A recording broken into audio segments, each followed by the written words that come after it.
Saudara, eksekusi rumah di Kabupaten Goa, Sulawesi Selatan diwarnai kericuhan. Pihak tergugat histeris dan berusaha melawan petugas yang akan melakukan eksekusi.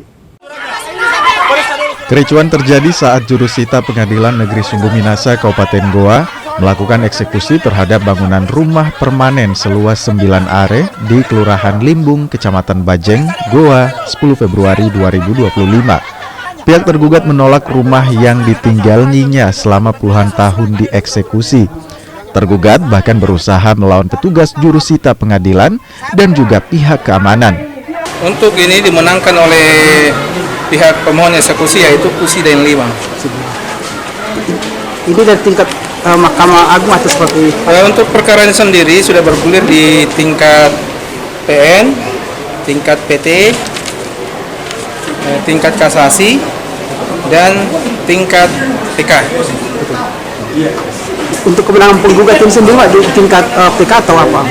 Jadi ini sudah bergulir sampai di tingkat PK dan dimenangkan oleh pihak pemohon eksekusi. Sengketa lahan ini sudah berlangsung sejak tahun 2000 lalu. Namun putusan kasasi di Mahkamah Agung baru diputuskan pada 9 Mei tahun 2007 dan tahun 2013 dinyatakan berkekuatan hukum. Luas lahan yang disengketakan 9 are, petugas pun melakukan pembongkaran bangunan tersebut.